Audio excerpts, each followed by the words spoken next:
Welcome to the Career Coffee Chat podcast. I'm your host, Aaron Urban, certified career strategist and executive coach, removing career roadblocks so you can achieve more impact, influence, and income. I want to welcome you to the show and talk about something that is near and dear to my heart, which is Leveling the Playing Field, a book written by Rick Gillis. A master, what I call the job master. He's a career evangelist. I love everything about this book, and Rick has been a good friend for many years. So I'm very excited to have him on the show, and I'm also very excited to have you on the show today. So whether you're tuning in live today, whether you're listening to the podcast later, or listening to the replay, please don't be shy. Share your thoughts, your comments. Give us a shout out because we're here to help you thrive and elevate your career. That's what this is all about. Now, what are we talking about today? Well, let's talk about who our rock star guest is today, all right? Rick has created the Quotient, okay? And that is a personal value calculation process to teach workers as well as their employers how to identify and assign value to individual job performance and personal accomplishments in an all new way. And it is earth-shattering, really is a brand new, amazing way to not only elevate your pay, but hey, for those of you tuning in from the employer side, it's a different way to consider performance reviews and being able to pay people for the work they do. Now, Rick, the creator of this very simple, easy to use performance metrics, shares with you today how the Quotient truly does level the playing field. And the result is not only equal pay for equal work to be realized, but even better, proper pay for outstanding performance becomes a new normal. Hallelujah. Can I get a thumbs up? Heck yeah for that. So let's talk about Rick. Leveling the Playing Field is the sum of Rick Gillis, who's an amazing rock star, career coach extraordinaire. And from his varied and colorful career in sales, as a manager, author, a speaker, award-winning media host, and now an indisputable thought leader. I want to welcome Rick to the show. Rick, it's so great to have you. Let's talk about the Leveling the Playing Field today together. This is Leveling the Playing Field, ladies and gentlemen, and most importantly, Rick Gillis. It's such a pleasure to have you on the show today, Rick. Thank you, Aaron. I have to correct you. You just said something, and I have done this many times myself. Did the L come out? Yes, you said leveling the playing field. That tongue gets in my way every time. When I came up with the idea, when I heard in my head leveling the playing field, of course, the first thing I did is I went to Amazon because I knew there were going to be 9 books called Leveling the Playing Field. There wasn't one. I was so crazy excited because I love the name of this book genuinely. And I've written several books before, but this is my peak, no question. So anyway, thank you for that intro. That's crazy. I love all that. Thank you. I wish my mom was there to listen to all that. Well deserved. I mean, there it is in the background. You can see it back there. Leveling the playing field. Don't let that tongue get in your way. The playing field, not the playing field. But it is kind of leveling the playing field. If you really step back from it and take a look at it holistically, you are. Because it hasn't been a level playing field or a paying field for a very long time. And it's not just about equal pay or parity and that sort of thing. It's also for performance. Because I coach a lot of high-performing leaders, whether they be mostly female, but also males. And one of the struggles a lot of people have is, hey, I'm busting my butt and I'm not seeing results as far as monetary results from that. Right. And it's a big deal. Well, and this idea came from, since just a micro bio, I helped launch the very first job board in Houston. And as a result of that, and this is interesting because I don't come from an HR or staffing background, but I spent 10 years calling on those professionals who actually hire. But I became the face locally, and I wasn't an owner of this company. I was employee number 1, but I became the face, the sales guy out there on the street. And people started asking me, how do you use this? I'm not joking, especially in Texas, this newfangled internet to find a job. And so I started explaining. And eventually that led to speaking locally and then speaking across Texas and speaking across the nation. Absolutely. 4 books on job search. I saw you spoke with BMI Houston years ago. Right. Right. And so, but there was a lot of counseling along the way. And what you just said was interesting to me. Most of your clients being women, because most of my clients, especially in the last 5, 6, 7 years, have been senior level men. Mm-hmm. And candidly and disappointingly, these men, and I'm going to tell you candidly, there was only one woman probably in the last 3 or 4 or 5 years. And these were from CEOs to senior VPs, executive, all that stuff.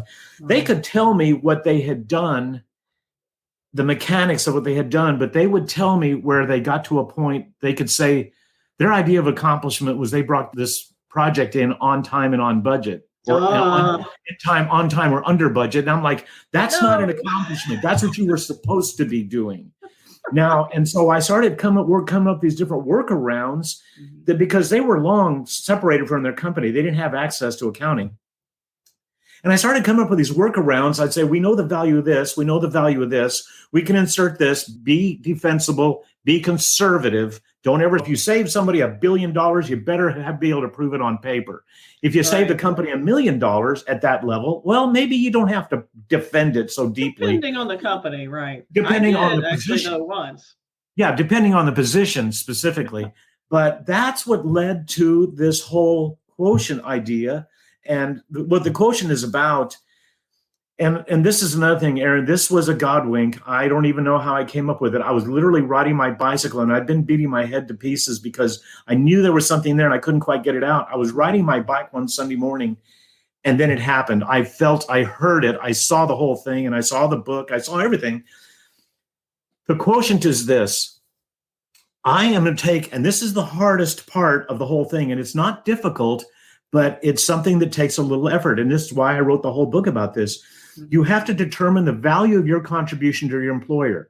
Now, most people on a paycheck don't think like that. See, I'm a salesperson, always have been.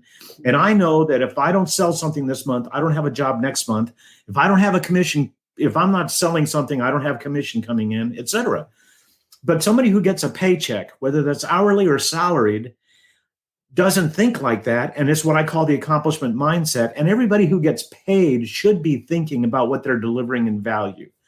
And so a lot of the book is about teaching people how to pay attention to what they're doing as they do it. That's the accomplishment mindset.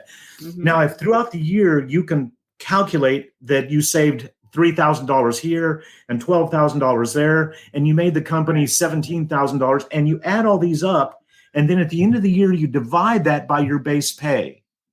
So let's say I pay you $50,000 a year and you delivered $250,000 in value. Your quotient score or rank is a 5. Okay, now let me take this further because this goes to the pay parity aspect. Mm-hmm. I'm a guy. You and I are coworkers. We do the same thing. We have essentially the same certifications, the same training. Okay, so we're more or less equals. But this year, my quotient this year, for all of my efforts, when it was calculated, my quotient was a 7. I delivered 7 times my base pay to my employer. Yours was a 23. But since you were a 23, far 16 times better than me. However, because I have the opportunity to go golf with the boss and other things, I got the promotion, I got the raise, I got the bonus. Okay, so now this quotient, and of course the book explains all this, but it's documented, it's defensible, it's conservative. You can share this information, and that's where it goes to the performance review, which of course goes way back into the book. But so if you have this document that shows this stuff, it's identified, it's calculated, and you can then go to HR. Now you could go to your boss, but I just got promoted. I'm over you now. So you're not going to go to me, but you're going to go to your boss's boss. I'm pretty bad too, by the way. I'm pretty bad. So you go there first, or you go to HR, or maybe you go to the EEOC. And the nuclear option is you go find another job and show this list to somebody else and show them how much they should value you, and you negotiate the right rate from the beginning. Mm-hmm. So that, in simplicity, is what leveling the playing field is about, what the quotient process is about. And out of that, there is about 65, 70% of the book is written for the individual. Mm-hmm. And the last 35, 40% is written for enterprise. Right. And for those of you just tuning in, if you don't know anything about Rick has been what I seriously call a career evangelist, because he has reshaped even way back in the day when I was just first starting off as a coach, reshaped how I thought. I mean, I kind of had an idea from process improvement, and that was my background, because you had to justify your paycheck. You did. If you didn't justify your paycheck and understand, okay, this is a value, tangible value I bring to the organization, you may not have a paycheck. That was how my industry worked to a great degree, whether people actually want to articulate that or not. So when I heard Rick speak, I was like, oh my God, yes, everybody needs to understand their impact in metrics. So what tangible value are you bringing to the organization? Now, we'll talk a little bit about intangibles too, because they do have an impact and a value. Just maybe a little bit harder for people to suss out. So we'll chat about that in a moment. But for anybody tuning in, if you're interested in elevating your career at all, you have to keep what Rick calls, what do you call it? You call it the accomplishment mindset? Accomplishment mindset, right. So you actually have an accomplishments inventory. And by the way, that's page 37 in the book. Page 37 in the book is all about accomplishments inventory. I call it impact inventory. It's the same thing, right? You need to know what value you bring, and you're able to articulate that to those during performance reviews, during the interview, on your resume, on your LinkedIn, with discretion, knowing that LinkedIn's a public platform. Okay, you might not want to share dollars and cents. So Hussein has just tuned in. He says, first of all, hi to Aaron and Rick. Great to see you, Hussein. And he's got a lot of thoughts, Rick. Warning. Okay, I'll tell you what. Before we get to those questions, let's hold that right now. Okay. Let's talk a little bit about what you were saying. And Hussein, thank you for the question, and I'm going to get to it. Understand, first of all, there are only two reasons why you have a job. You're either going to make the company money or you're going to save the company money. Most jobs do not generate revenue. Most jobs are about saving the company money, and that's about efficiencies. If you can do the work of 3 people, I have to hire you. If you're not doing the work of the one that you should be at least meeting your minimums, I can't keep you. It's that simple.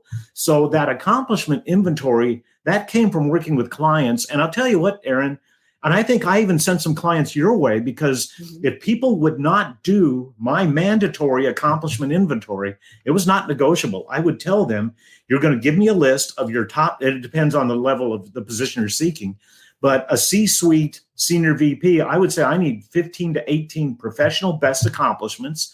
I need to know the who, what, where, when, why, and how behind each one. And then I'll help you reduce it to that one sentence that I call the what and wow. And what and wow is this? And I'll tell you one of my own personal, when I was in real estate prior to moving to Houston many years ago, I was responsible for creating a commercial lease document that saved my company millions of dollars annually.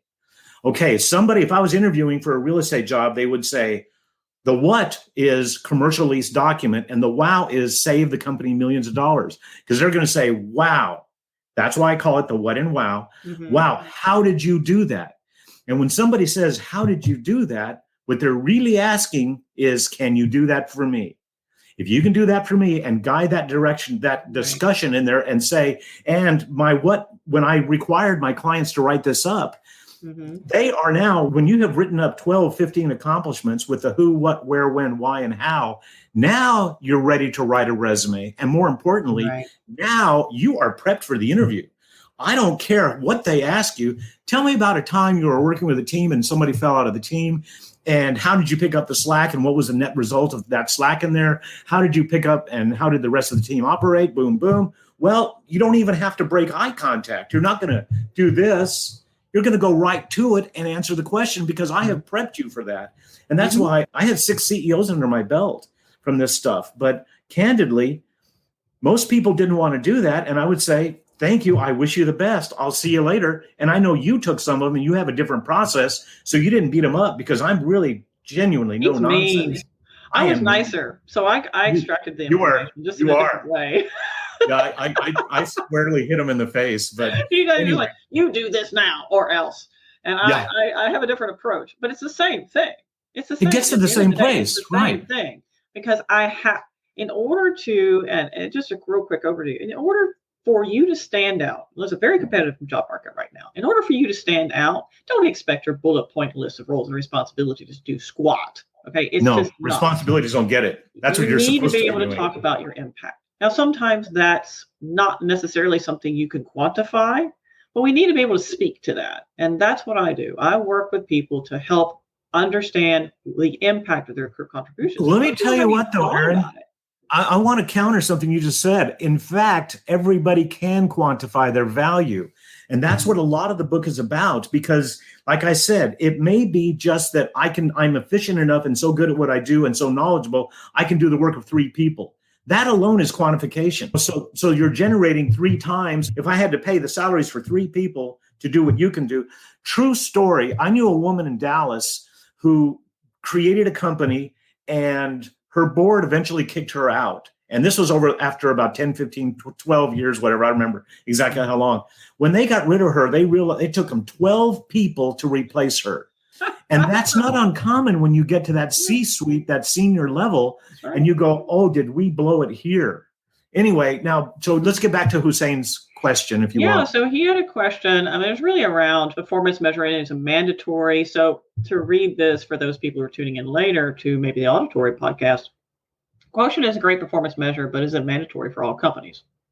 Well, no. People need to adopt this. Well, I'll tell you what. Let me answer that. Brand new here. Budget is optional. If it's optional, what's the size of the difference between users and non-users, and how can companies be persuaded to use it and take advantage of its advantages? Well, let me tell you what, Hussein, the book was only published this past Tuesday. Matter of fact, today it's a week old. So there is nothing about mandatory or non-mandatory. I would tell you that if a company is going to embrace it, not necessarily make it mandatory, you're going to get your best production out of those people who are your best performers. Now, I will tell you, one of my PR people, when we had our first discussion, challenged me and says, okay, so now we're going to see all these women that are making more money or are entitled to more money. Where's that money going to come from? Well, where it's going to come from is the people who have not been delivering the performance, and they either are not participating in this because they think it's beneath them, or they're not able to prove their value. Like I had a quotient of 7, you had a 23. It's time for me to go. They're paying me too much money, and they just gave me a raise and a bonus and all that. It happens all the time. Well, that's where that money can come from. So mandatory, no, it would be a matter if a company wants to embrace it. And I am in process of developing the training for this right now. So, I mean, it's a brand new process. And Hussein, thank you for the question. It's a very big question. But the fact is, I only invented this process over the last 2 or 3 years, and we only went public with it last week. So, Aaron, you're right in the front of this with sharing me with the community, and I appreciate that. Absolutely. I mean, it's been a process we've used and leveraged with our clients for years. And now we're taking it public and deepening and broadening the understanding. Because I'll share with you, while this book, it does have a lot of chapters. They're micro chapters, so you get through a lot of information. It goes very short chapters. Everything you need to know from, let's just say, the employee's perspective, and the final third or so for the employer's perspective, like how can you leverage this at an enterprise? How to implement it, yes. And there's some very interesting parts to this book. I mean, first of all, understanding what the quotient is, and then understanding what an accomplishments inventory is. What I love in here is, of course, page 21, chapter 6, your work does not speak for yourself. It doesn't, and that's the big myth. And I run up against all the time. I'm sure you have too, Rick. Hardworking people, particularly technical experts, come in and get all this jargon, and they're like, well, they should just know. No, they don't just know. And by the way, you're expecting them to take time out of their wildly distracted minds to actually infer what you have to say. Not going to happen. Just not. Well, I think that most people genuinely, and at least in my experience, and this comes from 23 years, like I said, of working with, and I've worked with everything from new college grads getting their first job to the C-suite. And invariably, I had to work people through and get them thinking about what they had done. And let me tell you another thing too, Aaron. It's not uncommon, especially in the mid-management and up, to work with somebody and I start asking a question and I say, how did you do this? Or what did you achieve? And I help them maybe figure it out. But invariably, I can usually find 1 or 2 additional accomplishments behind that, because I'll say, okay, here was the result. How did you do that? Well, I invented this process, or I was trying something new and it worked. wait a minute, don't you understand? That's an accomplishment in its own right. Right. So Absolutely. not all accomplishments make money or save money, but they can create efficiencies and once again, savings. Mm-hmm. Right. Absolutely. And what I would love to touch on really quickly, because this leapt out at me when I was reviewing your book, it's okay for your boss to take credit for your work. Well, okay, let me put it this way. First of all, that's one of those chapter titles that's meant to get you going, what? I hope you're going to read it, right? Because the fact is, I'm the chief human resource officer, okay? And I was assigned to rewrite the human resources manual and put it out company-wide and all that stuff.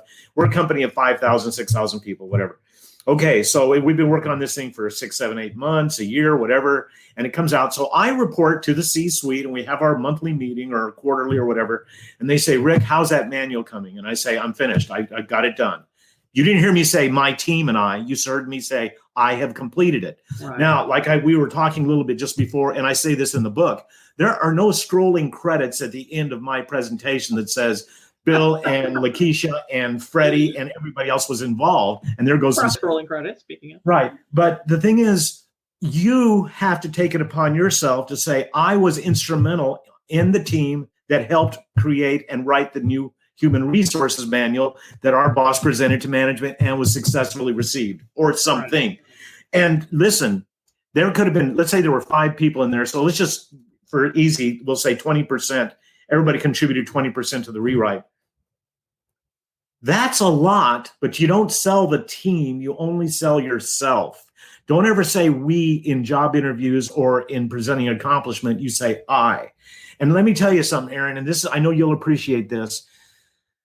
I've worked with a lot of women over the years, and this is not a sexist comment. This is candid observation, but guys will promote themselves all day long and women won't. Now, this is really important. This is not, ladies, anybody paying attention to me, and any guy that doesn't think that's not comfortable with this. This is not about bragging. This is not about boasting. This is about informing. This is about informing. Do not, once again, go back to your work does not speak for itself. You do. If you're waiting for a slap on the back, it ain't coming. Now, If it does happen, I know companies do, in fact, they bonus and they recognize and they certificate and they give plaques and awards and all that stuff. But don't wait for that to happen. Not every company does it, but speak for yourself. Mm-hmm. And people know when you're bragging and they know when you're informing. And to say, hey, boss, I'd like you to know that I was able to knock out the X project the other night. I think I'm going to save us about $3,000 a month. Whoa, your boss is going $3,000 times $36,000 times 4 divisions. Oh, my God, we just saved. That's how people think. You need to think like that, too. Well, you need to think like basically an executive. How would you define your impact? Like, what does that look like for you? Everybody needs to have that executive mindset in a way. And like I say, you need to be the entrepreneur of your career. You have to be the entrepreneur of your career. We need to be thinking those terms. And you're right, women do not speak up as much for themselves as men do. It becomes more natural for men to just, oh, I did this and I did that. And women don't necessarily do that. And I will say that not all men are comfortable with it either. In fact, a study, no question, a few number of years now, only 57% of men will even feel comfortable negotiating salary, while less than, I think it was 30% of women do. And that's huge. I mean, obviously there's a crying need to not only negotiate, but also understand that your value and your worth. And expecting people to notice, working really hard and expecting people to notice is not going to happen. You need to make sure that you're speaking for yourself. All right. So that's great. So why is it that's okay, so your boss can take credit for your work as long as you make sure that you're vocal about it too. So that's important. Now, the other thing that jumped out to me is, let's see, your quotient and soft skills. So let's talk about that, because I hear a little bit about soft skills. Obviously, in the work that I do, they're like, well, how do we approach that? And how does it even play a factor? Talk to us a little bit about that. Well, I think soft skills are just you know what? That happened in the interview.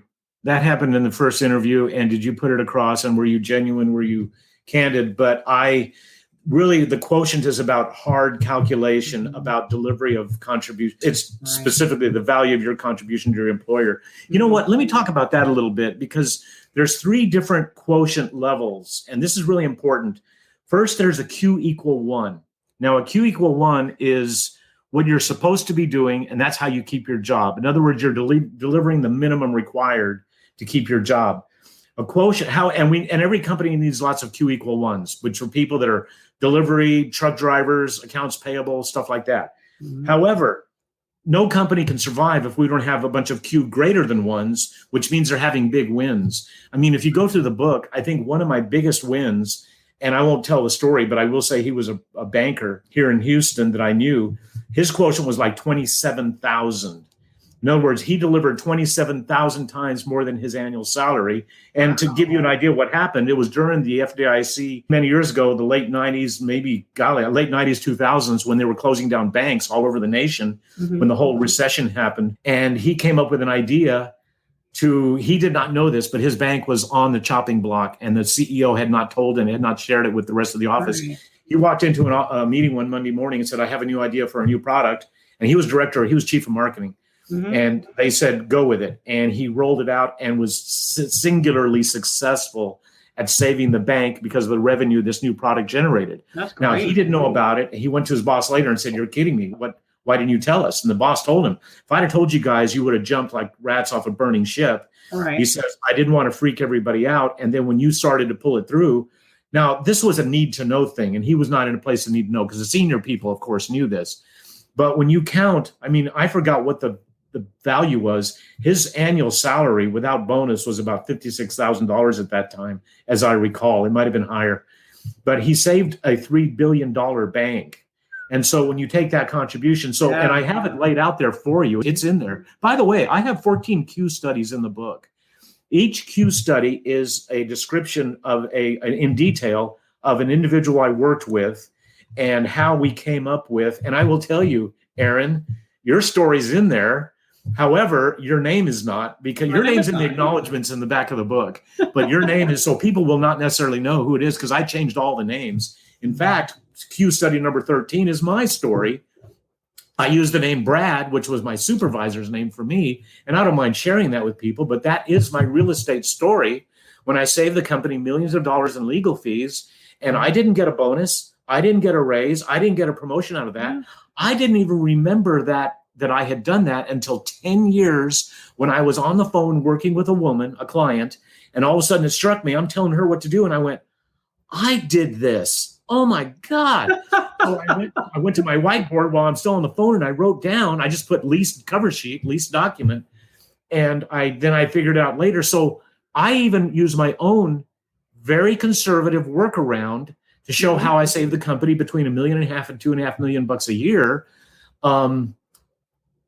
I think it was actually more. My company was a national company, 26 office parks across the nation. And this idea that I developed for my little bitty office park took fire and went across the entire nation. So I saved the company a lot of money. But by the time I remembered this, recalled it, the company didn't even exist anymore. It had been sold off. I was like, I even tried calling some people, and I said, do you remember when? And they're going like, no, that was a long time ago. So anyway, but this came out of job search. This whole leveling the playing field came out of job search. But then when I realized how this thing could equalize pay, and listen, this equalizes pay for everybody. It's not just women. It's anybody of color. It is Black people. It is Hispanics. It is white men who are not being paid fairly. Because I can look back in those real estate days, and I didn't learn till later on that I was substantially paid less than my compatriots were at the different office parks across the nation. That wasn't right. I didn't realize it back then, but I found out in discussions later on, and I was like, whoa.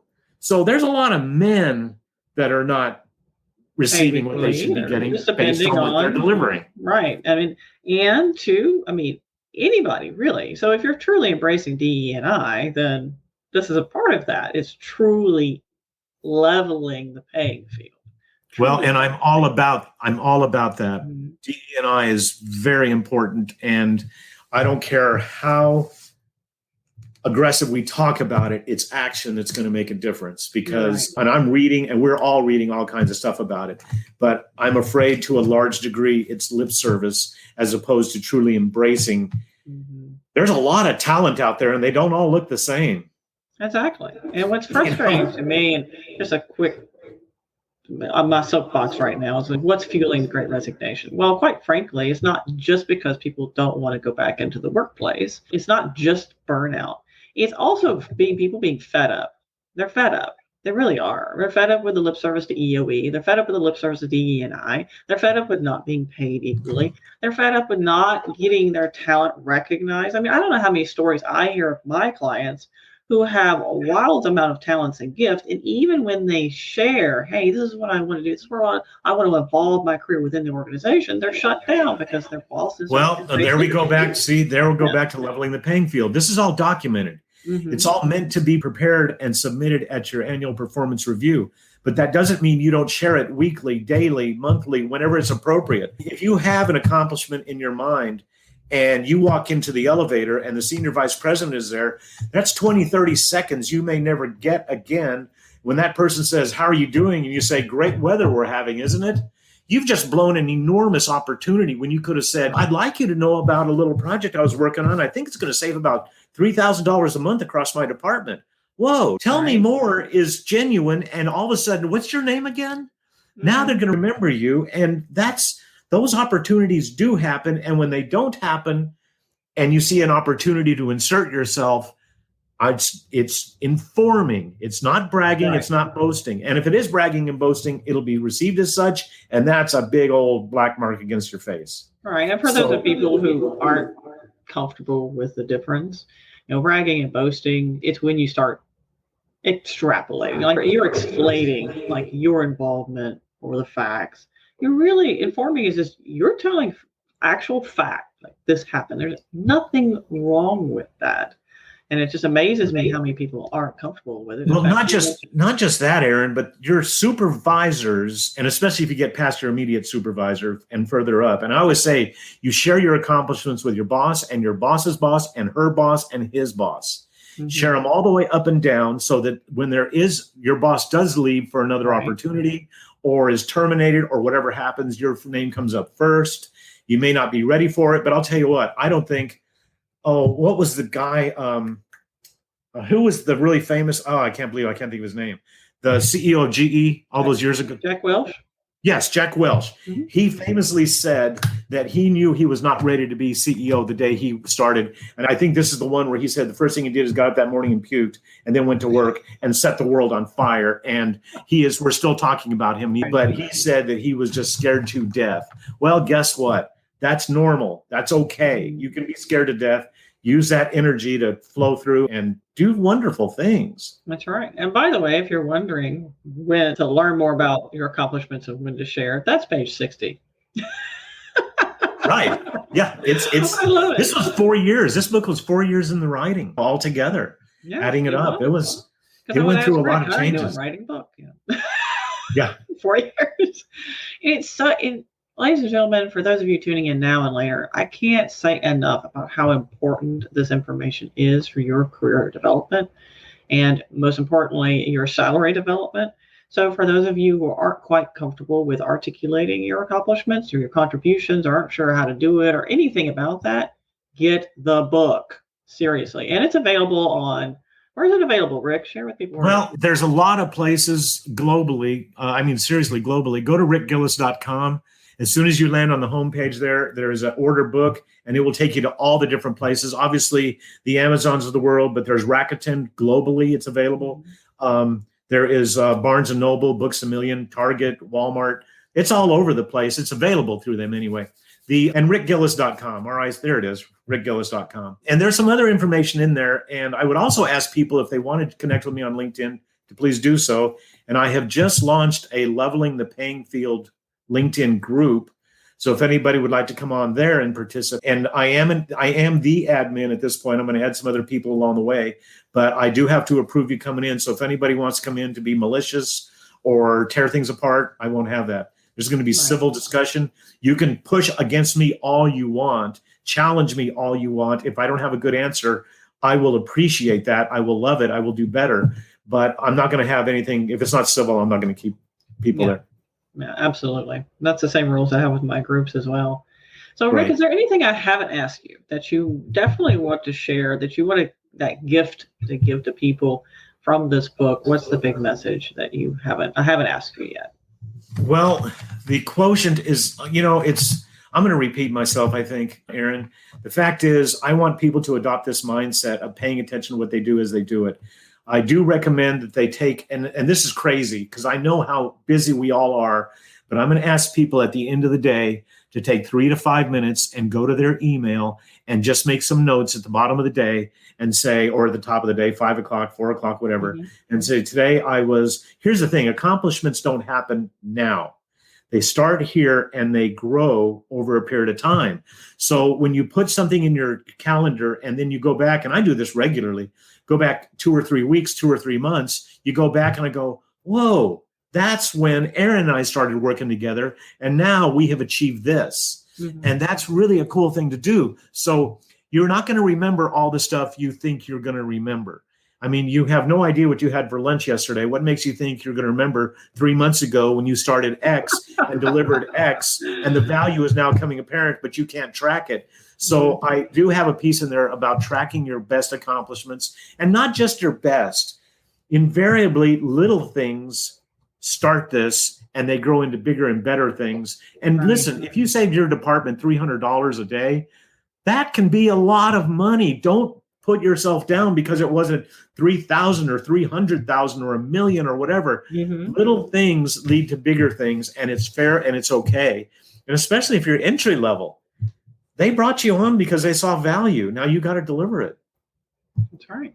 And I mean, it's for everybody. And for those of people who think, oh, well, that's great if you're an executive. I mean, executives I talk to that have no idea, or really struggle to articulate that they've just been building on momentum, and that's it. So don't think it's just for executives. It's for everybody, and so important. And I tell my clients this: if it's not a daily thing, that's like too much.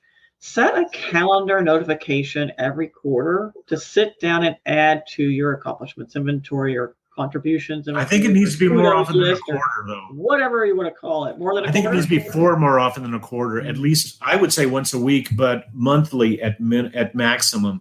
Because in a quarter, you've done so many cool things in 3 months that I wouldn't remember. I wouldn't. And that was before the hair was white. I wouldn't have remembered all that. To be fair, Rick, your hair's been white for a while. He is being cool. I mean, everybody tries to be like, you see people dyeing their hair gray and they're like in their 20s. I was like, Rick was cool before he was cool. Oh, it's funny too, because I actually, when I was younger, my mother, this is a true story, and this is just useless information, not relevant, whatever. But my mother was upset. I was aging her when I started going gray, and this is back in my 40s. And so she actually got me some Grecian formula. Let me tell you what, that stuff, they say at 5 minutes, it does work in 5 minutes. They don't tell you about the half-hour preparation before and after. I had to repaint my bathroom because I had that stuff smeared all over the walls, and it is permanent. It is like glue. I had to repaint. I told my mother, I'm going gray. Don't even ask another question. I had to repaint the bathroom. True story. Thank you. Thankfully, it was a little apartment and a little bathroom. I was single back in those days, and I had to, And I'll tell you what, it wasn't worth. No. I'm just glad you embraced your natural color, but that's hilarious. Thank you for sharing. Yeah, well, it was my mom. I loved her to death. So I was like, Mom, really? And she said yes. And she actually bought me a box of Grecian formula. And I didn't know I needed help. I didn't know I should. It was on the bathroom. It was on the walls on both sides of me, on the side of the sink. It was I had to repaint. Oh gosh. Well, it is like hardcore dye. Well, it is hardcore. I didn't know what dye was about. I didn't know anything about it at all. So anyway, there's a bonus for your listeners today, your viewers. Don't buy Grecian formula, or if you do, be careful. Only. Yeah, do not write. It needs a warning on the outside of the package. For those of you tuning in to the Career Coffee Chat show, whether you're watching this live as replay or whether you're listening to the podcast, do go out there, check out rickgillis.com. This is not just an advertisement. This is me earnestly telling you as an executive career advancement coach, this book is gold and it's tremendous amount of value shared in the book. So I definitely encourage you to check out Leveling the Paying Field. Don't let your tongue get in your way and say playing field, although it does both. It levels both the playing field and the paying field. And I would ask anybody to please know how important it is, Amazon reviews. So if you could write it, if you like it, I mean, I don't care. Be candid. I want you to be honest with it. But yes, please write reviews, visibility, and all the other things that happen. So rickgillis.com and an Amazon review. Group too. Hop on the LinkedIn group so you can ask nosy questions of the author himself so he can help you along the way. And I will share that the book is very easy to read, very easy to get through, and there's tons of information. So I highly encourage this. If you are at all interested in elevating your career, this is the book that needs to be in your library. Not just in your library, but actually read. Because you know how it is. You buy that book, and then it sits there. I mean, what is this? What was the study you read, Rick? Is like how many percent of books they just read like the first chapter and that's it? And that broke my heart. I was told I read that said that most people never read past the second chapter of a book they buy. Mm-hmm. And so I went back to my library when I had an extensive library, and I couldn't believe all the bookmarks because I said, not me. I read all my books, and every book I had a bookmark in it. Yeah, and so I think I do better with Kindle because I just keep flipping through them. I keep going back and forth to them. But I was astonished how many that was accurate for so many of my books. Yeah. I was sad. I could have opposite. I get through 3/4 of it, and this is the last quarter I can't finish for whatever reason. And it's also interesting. Rick shared with me. He goes, "I really put like the meaty stuff right at the beginning, so make sure they read it." Yeah, get the good stuff up front. Right. Yeah, that's it. Hey, I love the fact that all of his chapters, and I'm a big organization freak, just a little bit. I mean, maybe that's why I was in continuous improvement, but doesn't matter. Anyway, but I love the fact that all your chapters are listed in a way that makes sense. So if I'm looking for, let's say, I want to know how to prepare for a performance review, I can go to page 96, it's chapter 27, and talk about personal performance review, the work diary. It's right here, right? I love that. I hate reading books that they have all these chapters, and it's like, when the rooster chased the moon. What are you talking about? Like, it makes sense. So I love that. Thank you. You bet. You bet. It's an easy layout, deliberately. Yeah. Bite-sized pieces. For those of you watching the replay later or you're listening to the podcast, don't be shy. Pop your questions in the comments. We will get back to you. We're here to help you elevate and level that paying field. Rick, it's been a deep pleasure having you on the show. Thank you so much. Thank you for writing this book. It's been many years coming, and it's just wonderful. I'm so excited for you, and I'm so excited for the world to receive this information. It's so important. Thank you, Aaron. Thank you so much for inviting me. I appreciate it, especially a week after it published. Absolutely. Woohoo! Yes. Go Rick. You bet. You bet. Thank you. All right. Well, it's such a pleasure. And for all of you tuning in, it's such a pleasure having you. If you're watching the replay later, just know that I'm here. We're here for you. So don't be shy. And for all of you, until next time, keep elevating and leveling that paying field, my friends. Thank you. Bye-bye. Thank you for tuning in on the Career Coffee Chat podcast. It's been a pleasure. Feel free to reach out to me. My email is coacheurban@gmail.com or tweet at coacheurban, Instagram, coach.eurban, or reach out to my Facebook group, Elevate Your Career. So I'd love to learn more about you, hear your insights, and what questions you have. You can find out more about me at coacheurban.com. And don't forget, please do reach out on LinkedIn. You can find me at Aaron Urban. Until next time, cheers. Here's to caffeinating your career.